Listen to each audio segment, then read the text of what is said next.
नमस्कार, मैं हूं आपके साथ मोनिका गुप्ता और आप देख रहे हैं हर खबर बुलेटिन की शुरुआत करेंगे खास खबरों के साथ। चंडीगढ़ में सीएम मनोहर लाल ने अखंड भारत यात्रा को हरी झंडी दिखाई है।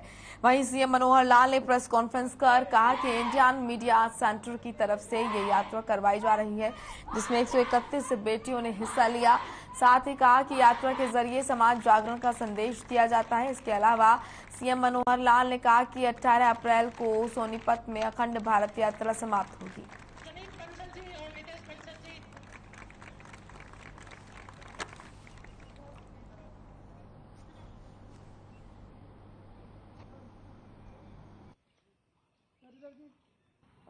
बहुत ही प्रसन्नता का ये विषय है कि इंडियन मीडिया सेंटर की ओर से और ये यात्रा इस बार ही नहीं तो बल्कि लगातार 2013 से ये यात्रा चल रही है।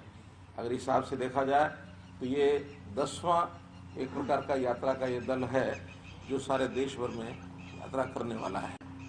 और ये भी अच्छी बात है कि हर बार इस यात्रा के माध्यम से कोई ना कोई समाज जागरण का कोई एक संदेश ये भी दिया जाता है। इस बार का थीम एक भारत श्रेष्ठ भारत की भावना के अंतर्गत अखंड भारत संदेश यात्रा ये जो रखा गया है, मैं इसके लिए आप सबको बहुत बहुत बधाई, बहुत बहुत शुभकामना देता हूँ। इवेंट्स बहुत प्रकार के होते हैं, चाहे छोटा इवेंट हो चाहे बड़ा हो, लेकिन उसका उद्देश्य क्या है, उस उद्देश्य को देख करके ही उस इवेंट का महत्व ये बनता है।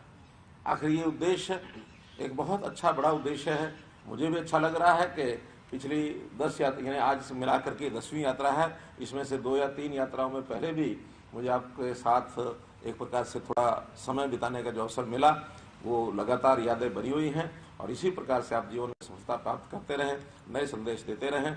इन्हीं शुभकामनाओं के साथ आपकी यात्रा की शुभ यात्रा की मंगल कामना करते हुए बहुत बहुत धन्यवाद, बहुत बहुत आभार।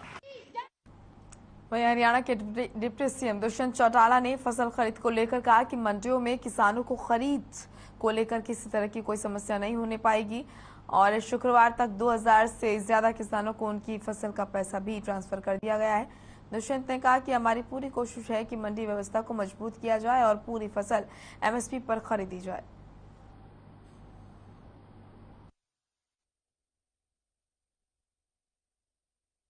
खुशी के साथ कहूँगा क्योंकि 12 दिन से प्रोक्योरमेंट चल रही है। तो एक चीज विपक्ष आज मंडियों की अव्यवस्था के बारे में बात नहीं कर रहा क्योंकि व्यवस्था बहुत अच्छी है। 11 लाख मेट्रिक टन से ज्यादा गेहूं कल तक आ चुकी थी। 4 लाख से ज्यादा मेट्रिक टन गेहूं गोदाम में पहुंच गई थी।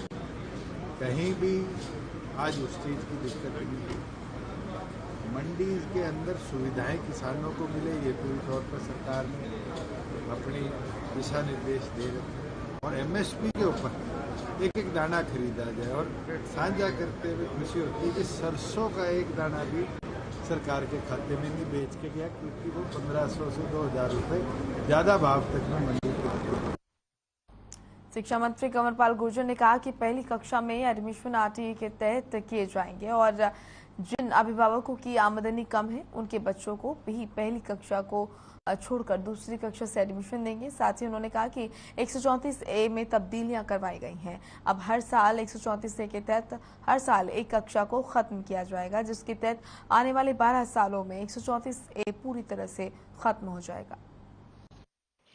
हम सारे एडमिशन जो है आरटी में करेंगे, तो उसमें हमने जो निर्णय लिया वो था पहली क्लास का, कि पहली क्लास के जो एडमिशन हम करेंगे वो आरटी के माध्यम से करेंगे और 25% बच्चों को उसमें हम मौका देंगे कि जो गरीब बच्चे हैं, जिनके अभिभावक गरीब हैं, तो अगर वो हमें अप्लाई करेंगे और हम उनके नजदीक के जो भी स्कूल हैं 25% बच्चों को वहां पे मौका देंगे, उनकी फीस सरकार देगी। तो पूर्व विचार करते हमने विचार किया कि जो एक पहली क्लास में तो हम एडमिशन अब की बार करेंगे, ये आस्ता आस्ता ऐसे ही समाप्त होता जाएगा। अगले साल हम दूसरी क्लास करेंगे तो उसको फिर हम इसमें नहीं लेंगे, फिर तीसरी करेंगे तो उसमें। चलिए अब खबर महम से है, जहां पर रोहतक लोकसभा से बीजेपी सांसद अरविंद शर्मा और इसी के साथ बीजेपी नेता शमशेर खरकड़ा ने शिरकत की। इस दौरान रोहिला धर्मशाला में कार्यक्रम में पहुंचने पर उनका फूल मालाओं के साथ स्वागत किया गया। प्रजापति रोहिला और यहाँ पर सैनी समाज की तरफ से पगड़ियां पहनाकर इनका स्वागत किया गया। इस दौरान बीजेपी सांसद अरविंद शर्मा ने रोहिला धर्मशाला के लिए 11 लाख रुपए की अनुदान राशि की घोषणा की। इस दौरान सांसद अरविंद शर्मा ने कहा कि महम के क्षेत्र के लिए विकास कार्यों में किसी प्रकार की कमी नहीं आने दी जाएगी।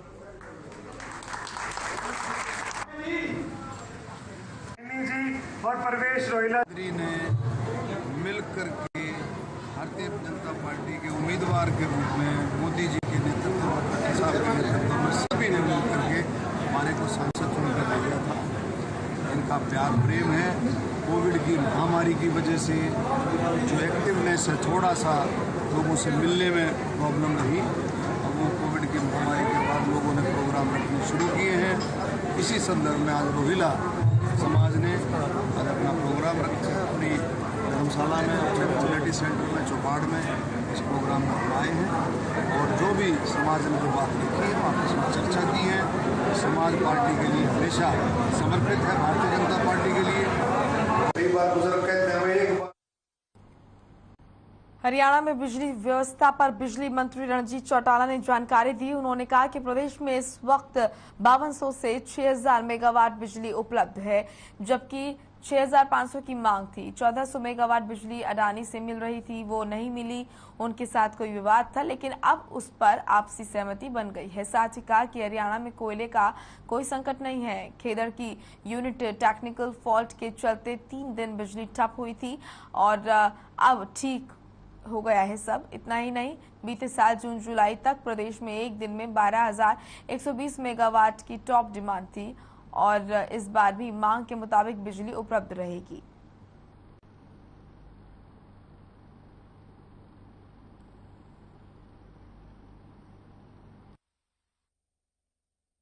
से लेके 6000 मेगावाट कल थी हमारे पास, और जो कल डिमांड थी वो लोगों की आप ये समझिए कि 6500 थी। हम पे 600-700 मेगावाट कल कम थी, इस करके कहीं कहीं कट लगा।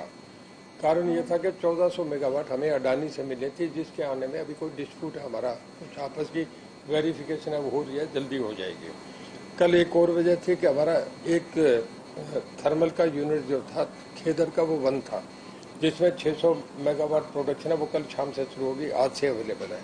और 250 मेगावाट हमारी पानीपत की 3 यूनिट में एक बंद था, वो आज चल पड़ी। 2 पहले चल रही थी, आज हमारी सब ऑन है। तो 250 850 में मिल गई, तो जो 600-700 की थी वो आज हमारी कवर हो रही है। आज से नहीं होगी, बाकी हमें जरूरत पड़ती है तो कोई 12 रुपये पर यूनिट अभी बाजार में मिल रही है, सब लोग ले रहे हैं, हम पावर ले रहे हैं। कहीं भी हमारी कोशिश रहती है कि कहीं भी कट ना लगे, पर कहीं क्योंकि पीक सीजन है, कहीं 10-20 मिनट का आ जाता है तो भी उसे हम रोकने की कोशिश कर रहे हैं।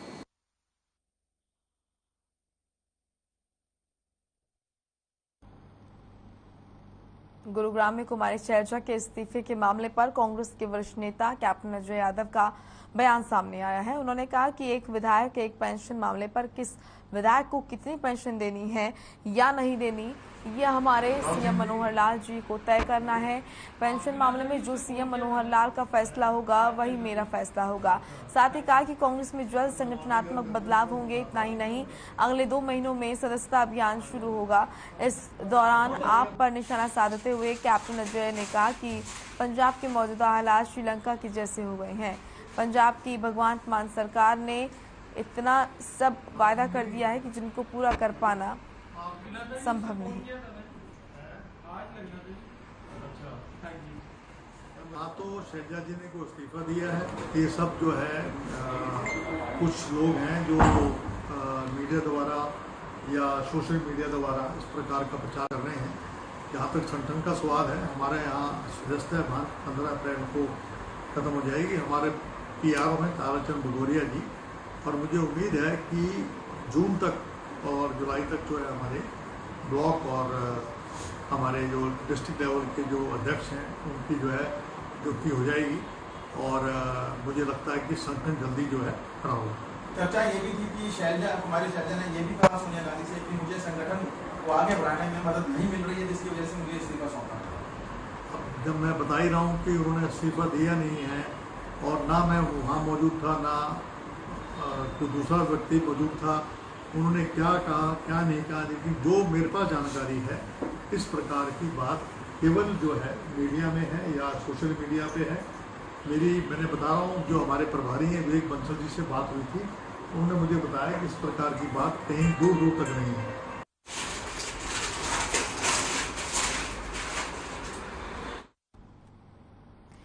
वहीं गुरुग्राम साइबर सिटी में अपराधियों को खाके का कोई खौफ नहीं रहा। मामला शहर थाना क्षेत्र का है, जहां दो बदमाश पटौदी नगर पालिका के चेयरमैन के घर के बाहर गोलियां दागने के बाद आसानी से फरार हो गए। हालांकि पूरी वारदात सीसीटीवी कैमरे में कैद हो गई। तस्वीरें भी आप देख रहे हैं, जब बदमाशों के हौसले कितने बुलंद हैं इसकी बानगी यहां देखने को मिली। और आपको बता दें कि सीसीटीवी कैमरे में ये पूरी वारदात कैद हुई है। सूचना पर पहुंची पुलिस की टीमों ने सीसीटीवी फुटेज को कब्जे में लेकर आरोपियों की तलाश शुरू कर दी है। वहीं इस घटना को गैंगवारी से जोड़कर देखा जा रहा है। हालांकि पुलिस हर पहलू पर गौर करते हुए अपराधियों की तलाश में जुट गई है।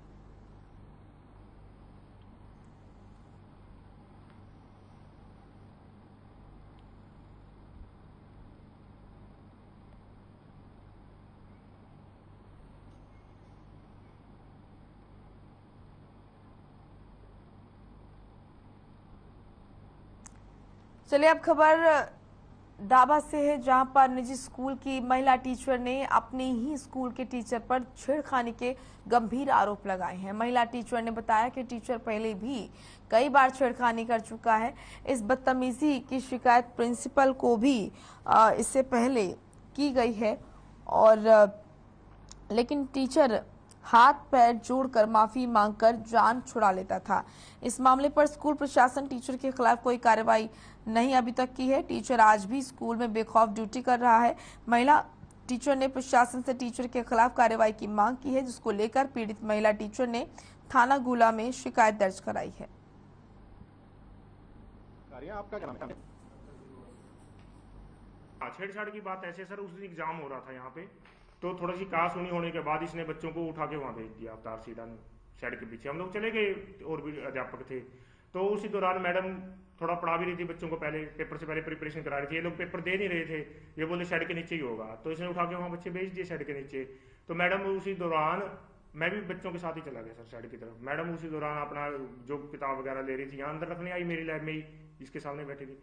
तो ये तो मौका पाके भी बच्चे भी उधर चले गए हैं, भी ये ज्ञान सर भी उधर चले गए, तो मौका पाके तो इसने तो मैडम को दबोच दिया।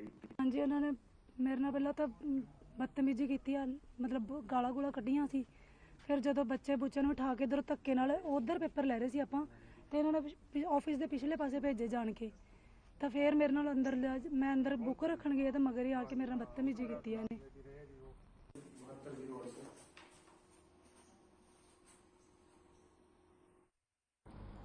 झज्जर में भीषण सड़क हादसा हुआ। आपको बता दें कि यहां पर बादली रोड पर ट्रैवल बस वाले को अचानक तेज रफ्तार ट्रॉली ने टक्कर मार दी। बताया जा रहा है कि ट्रैवल बस में सवार होकर परिवार के सभी सदस्य शादी समारोह में जा रहे थे। टक्कर होने से ट्रैवल बस में महिला सहित बच्चे घायल हुए हैं। हादसे में करीब 6 लोग घायल हुए, जिन्हें इलाज के लिए झज्जर के नागरिक अस्पताल में भर्ती कराया गया है, और डॉक्टरों ने घायलों को पीजीआई रोहतक रेफर किया है।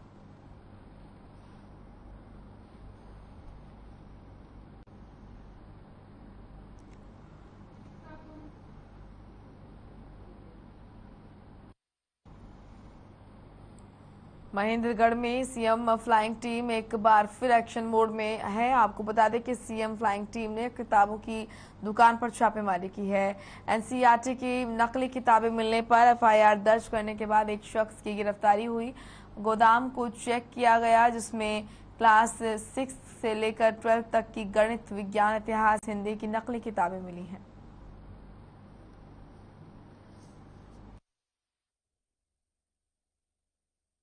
मैं एनसीईआरटी में मार्केटिंग एग्जीक्यूटिव हूँ।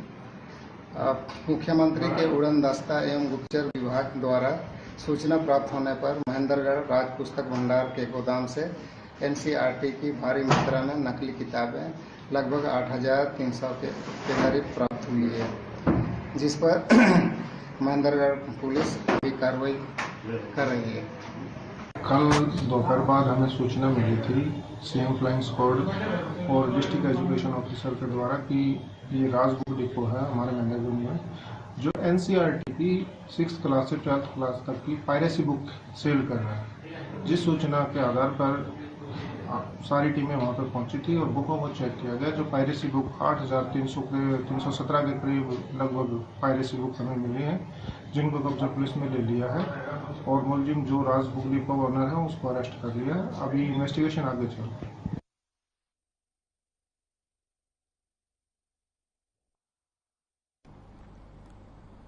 वहीं गांव के सरकारी अस्पताल में मेगा स्वास्थ्य जांच शिविर का आयोजन किया गया। इस मौके पर विधायक राजेश नागर मुख्य रूप से मौजूद रहे और विधायक ने जांच शिविर में पहुंचकर प्रत्येक जांच टेस्ट का जायजा लिया और लोगों से स्वास्थ्य संबंधित समस्याओं की जानकारी भी ली। वहीं विधायक राजेश नागर ने बताया कि लोगों के स्वास्थ्य को ध्यान में रखते हुए मेगा स्वास्थ्य जांच शिविर का आयोजन किया गया है। शिविर में एम्स के विशेषज्ञ मुख्य रूप से मौजूद हैं जो लोगों की जांच कर रहे हैं और यहां पर हर तरह की बीमारी का इलाज किया जा रहा है।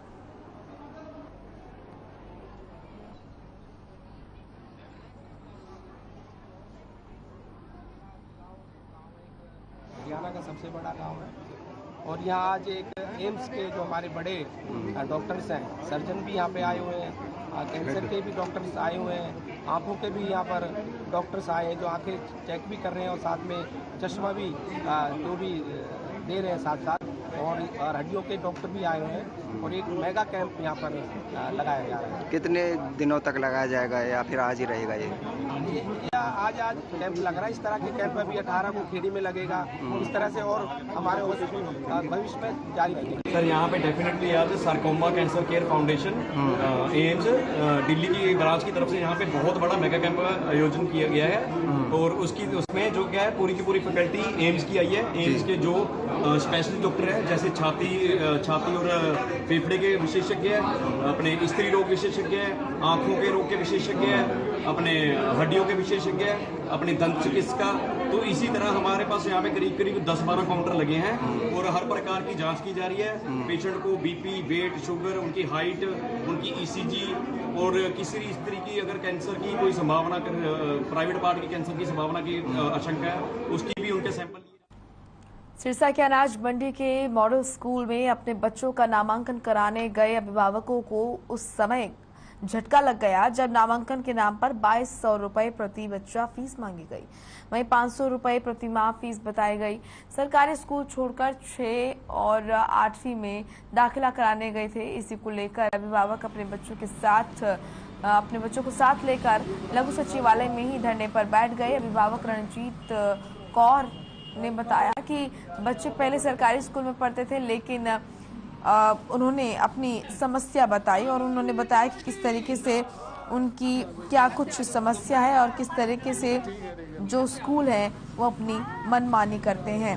आपको बता दें कि यहाँ पर अभिभावक रणजीत कौर ने बताया कि बच्चे पहले सरकारी स्कूल में पढ़ते थे, लेकिन अब वो अपने बच्चों का अनाज मंडी स्थित मॉडल स्कूल में एडमिशन करवाने गए तो प्रति बच्चा दाखिले के नाम पर 2200 रुपए और 500 रुपए प्रति माह फीस की मांग की गई। वहीं रणजीत कौर ने बताया कि वो गरीब लोग हैं और इतनी फीस नहीं दे सकते।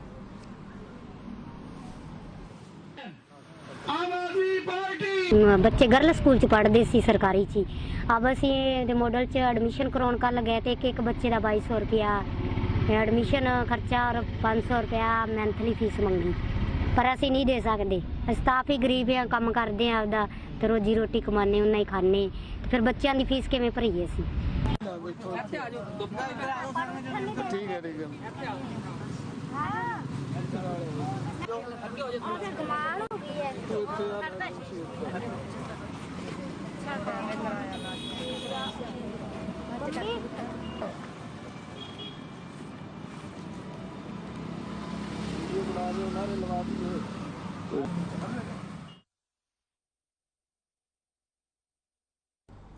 कोरोना काल में अनुबंध आधार पर रखे गए स्वास्थ्य कर्मचारियों को रिलीव करने के विरोध में सोनीपत में प्रदर्शन किया गया। स्वास्थ्य कर्मचारियों ने थाली बजाकर और पीपीई किट पहनकर नौकरी बहाली की मांग को पूरी करने के लिए तेज धूप में रोष प्रदर्शन किया। वहीं प्रदर्शन कर रहे कर्मचारियों ने सरकार से मांग की है कि उन्हें दोबारा से नियुक्त किया जाए।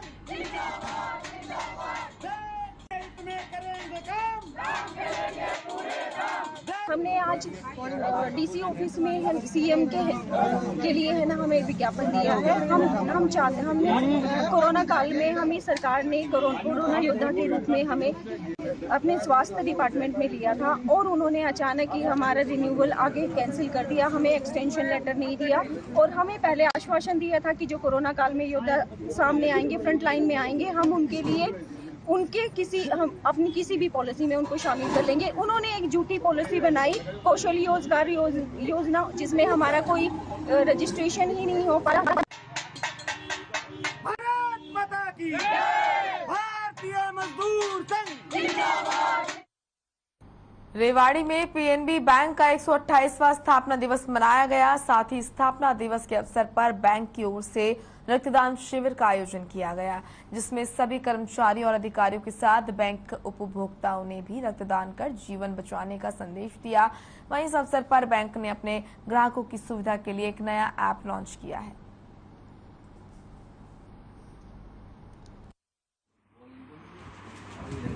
का 128वां स्थापना दिवस है। इस अवसर पर पंजाब नेशनल बैंक रेवाड़ी मंडल द्वारा रक्तदान शिविर आयोजित किया गया है और 128वें स्थापना दिवस पर 128 यूनिट रक्तदान हमने कर दी है।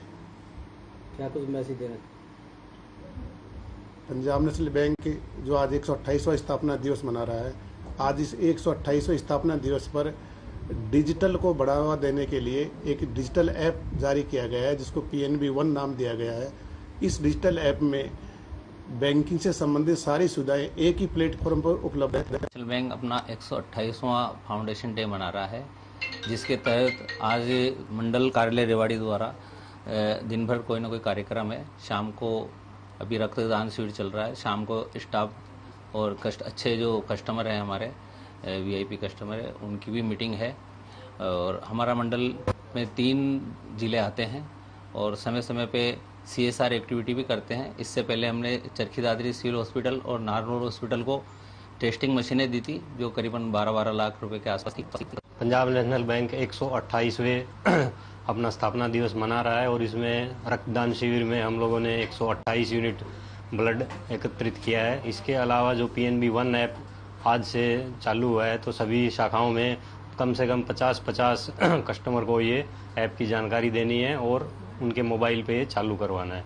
इसमें एक ही ऐप में सारी सुविधाएं मिलेंगी। जैसे अगर कोई पेंशन लोन लेना चाहता है तो वो भी इससे विदाउट एनी पेपरलेस तरीके से उसको पेंशन लोन मिल सकता है कुछ ही मिनटों के अंदर।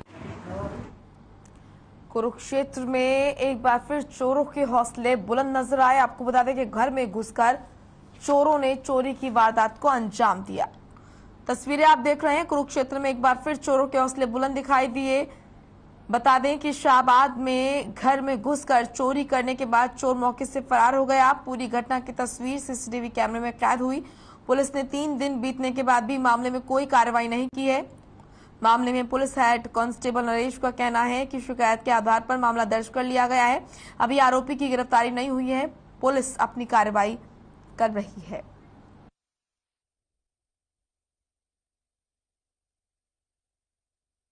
चोरी के बारे में कल हमारे को दरखास्त प्राप्त हुई थी, जिसमें बताया गया थी एक अनमोल नाम का लड़का घर में से आके और एक पर्स घर से चोरी करके ले गया है और उसमें 45,000 रुपये और कुछ डॉक्यूमेंट और एक छोटा मोबाइल वगैरह था, जिसके बारे में हमने अपना FIR लॉन्च कर दिया। इसमें